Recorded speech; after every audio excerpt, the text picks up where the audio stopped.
Halo teman-teman, perkenalkan nama saya Muhammad Rizal dari HI1 Angkatan 2023. Nah teman-teman, di sini ada beberapa prinsip-prinsip utama hukum humaniter internasional. Yang pertama ada distingsi, yaitu distinction, yang memisahkan kombatan dari warga sipil dan objektif militer dari objek sipil. Terus ada proporsionalitas, melarang serangan yang menyebabkan kerugian warga sipil berlebihan dibandingkan keuntungan militer.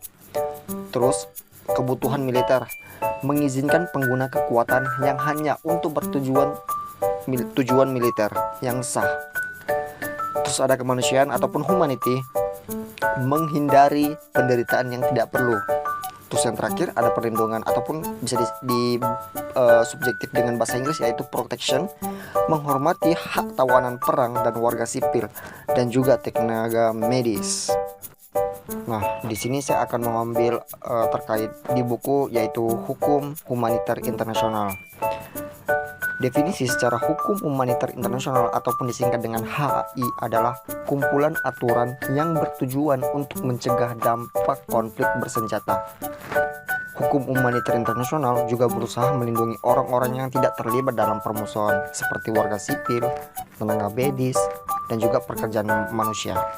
Nah, di sini teman-teman, kita harus mengetahui bahwa terjadi instrumen hukum utama yang terjadi dengan hukum humaniter internasional terjadi pada Konvensi Jenewa pada tahun 1949 dan Protokol Tambahan 1977, yaitu mengatur perlindungan korban perang termasuk anggota angkatan yang bersenjata yang terluka, tawanan perang, dan warga sipil.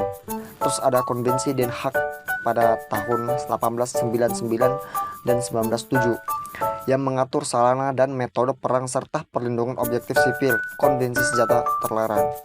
Terus lagi ada melarang pengguna senjata biologis, kimia, dan senjata lainnya yang menyebabkan penderitaan yang berlebihan. Nah teman-teman, ada juga beberapa hal yang harus kita ketahui, yaitu pelanggaran HHI ataupun hukum humaniter internasional yang bisa kita pelajari, yaitu serangan terhadap warga sipil dan fasilitas itu tidak diperbolehkan dalam pelanggaran hukum humaniter internasional. Terus ada penggunaan senjata terlarang seperti senjata kimia dan juga biologis. Terus penyiksaan dan perlakuan yang tidak manusiawi terhadap tawanan perang. Terus yang terakhir, pengepungan yang menyebabkan kelaparan warga sipil. Terkait dengan hukum humaniter internasional pasti ada namanya penegakan. Penegakan ini ada beberapa hal yang harus kita ketahui, yaitu Pengadilan Pidana Internasional atau ICC yang mengadili kejahatan perang dan pelanggaran HHI ataupun hukum humaniter internasional. Ada Komite Internasional Palang Merah, yaitu ICRC, yaitu mengawasi penerapan dan pematuhan HHI. Terus terakhir ada yaitu negara dan pengadilan nasional yang bertanggung jawab untuk mengadili pelanggaran HHI ataupun hukum humaniter internasional di wilayah yurisdiksinya. Nah, di sini ada beberapa contoh terkait dengan hukum humaniter internasional. Saya mengambil contoh tentang Perang Suriah. Perang Suriah ataupun Perang Saudara Suriah yang dimulai pada tahun 2011 sampai sekarang telah menjadi salah satu konflik paling kompleks di dunia modern sekarang ini. Konflik ini melibatkan berbagai kelompok bersenjata, termasuk pemerintah Suriah, oposisi bersenjata, kelompok ekstremis, serta campur tangan kekuatan asing. Hukum humaniter internasional sangat relevan dalam mengatur perilaku pihak-pihak yang berkonflik dan melindungi warga sipil dari dampak perangnya terjadi dengan Perang Saudara Suriah. Dan juga Perang Saudara ini banyak sekali pelanggaran dalam hukum humaniter internasional ini, yaitu serangan terhadap warga sipil, penggunaan senjata terlarang, pengepungan dan kelaparan warga sipil, penyerangan terhadap fasilitas kesehatan, dan juga penyiksaan dan perlakuan yang tidak manusiawi. Nah, teman-teman, di sini juga ada dampak terkait dengan hukum humaniter internasional di Suriah.